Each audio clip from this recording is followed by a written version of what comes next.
Hi, I'm Mike Song, and this Get Control of Presentations video is the most important one of all. How do you build engagement with every audience? I want to give you a really different approach than I've seen in other presentation skills classes.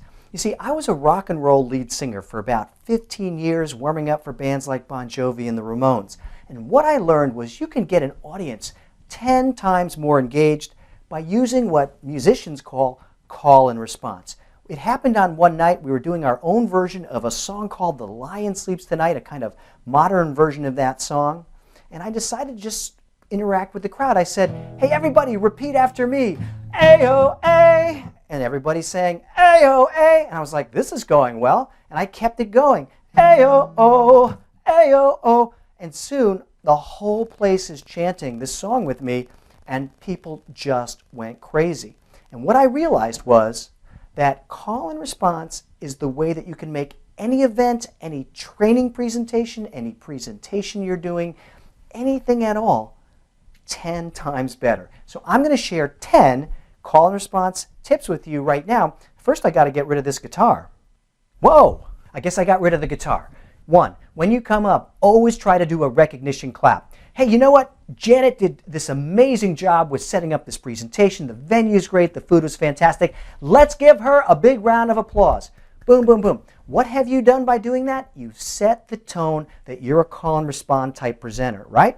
You asked the group to do something. They did the recognition clap. Your confidence is now coming up. You kind of did a little interaction. You saw who clapped and who didn't. Usually most people will clap for that, so your confidence level is up. Next, you present a little content, talk a little bit more, do a raised hand survey. Now, I'm not sure. Maybe I'm wrong about this. Maybe it's not as big a concern. Raise your hand if you do get a lot of email and you wish your inbox wasn't so jammed. Let me just see how many people feel overloaded by email. Raise your hand. Notice that I'm doing the response that I want the audience to do. You always have to know that they will feel compelled to raise their hand if you raise your hand. You can also do a comparison raised hand survey, a raised hand comparison survey.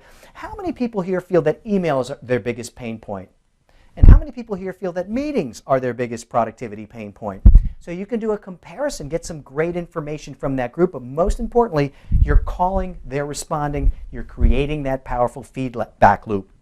Now, another type of call and response technique that I like to use is the one-word check-in. And here I'll often come out and say, hey, I know, I talked to a lot of people before I came out, and guess what? Everybody seems really excited to get more done, to be more productive, and to have a little more fun at work, right? We all feel that way? Well, when I count to 3, I want everybody to say check if you want to get more done and have more fun every day. Are you ready? 1, 2, 3, say check! Boom.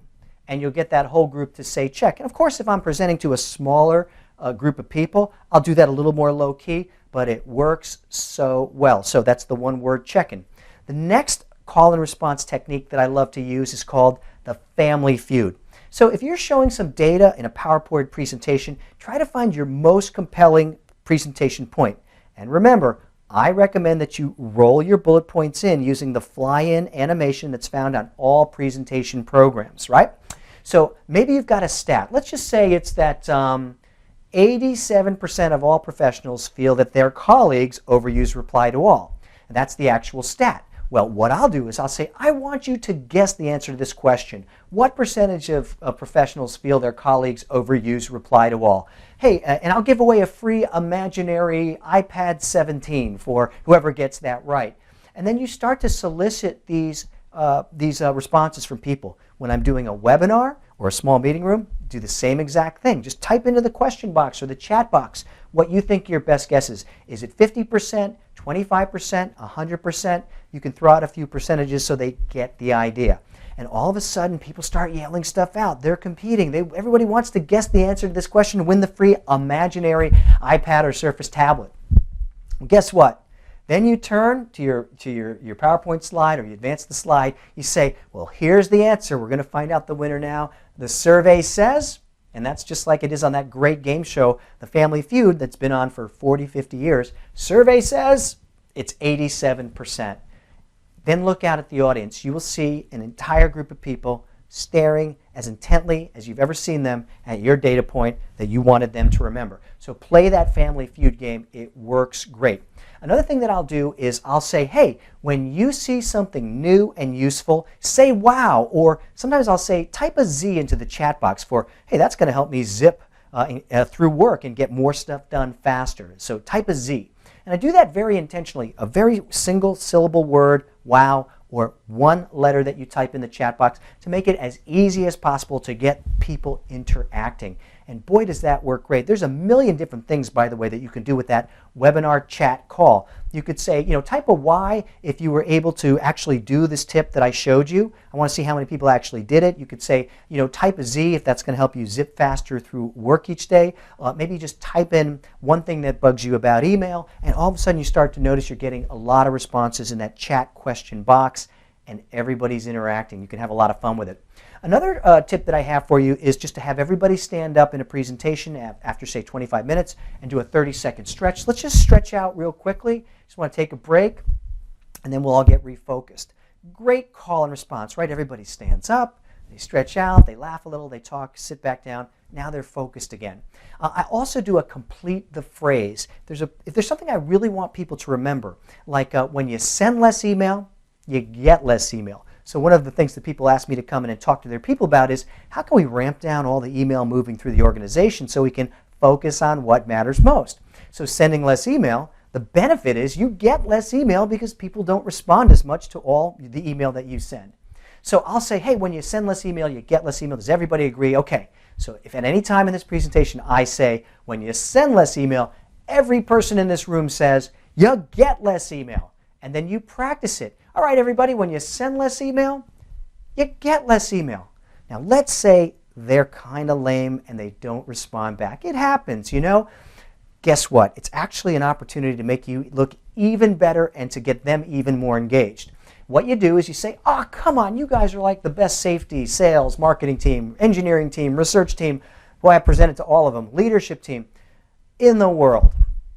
I know you can do better than that. And you have them say it again. When you send less email, and they will come in so loud, you're going to be so encouraged by that. And almost all of them will be laughing, smiling, engaged, feeling like it's fun to be here, learning what you have to teach or share or present. Now, another couple things that I do real quickly are flip chart pain points. When I try to figure out what's bothering people in the room, I say, please type in, or please tell me what your email pain points, or your meeting pain points, or your time management pain points, or your presentation skill pain points are. I want to write them down on a flip chart. It's very dramatic. You're writing stuff down, you're turning to the audience, writing more stuff down, and it really does help you figure out what the audience wants to hear about. So it dials you into them. It's a great call and response. The last tip I have for you, and remember, I know this is going fast, so pause the video, is emotion in motion. So if there's a particular point that you want people to remember, for example, at the end of every email presentation, I talk to them about writing effective email. And I say, remember how I said we should strengthen the subject line and sculpt the body of every email message? And I actually do that pose during the talk. They're like, yeah, that was crazy. I said, now you're going to do it.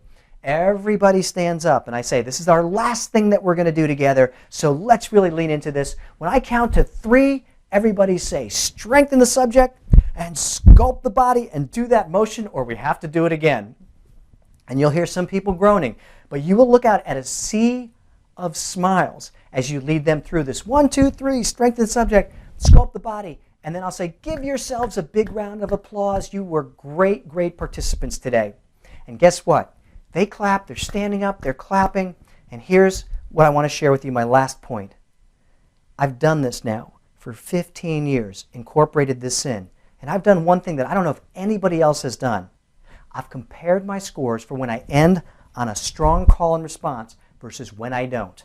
And the scores that I get for my presentations are 15 to 20% more positive, higher, more excellence when I do a call and response throughout the presentation, but particularly at the end. So those are my call and response tips. In the next video, I'll show you how to sequence them.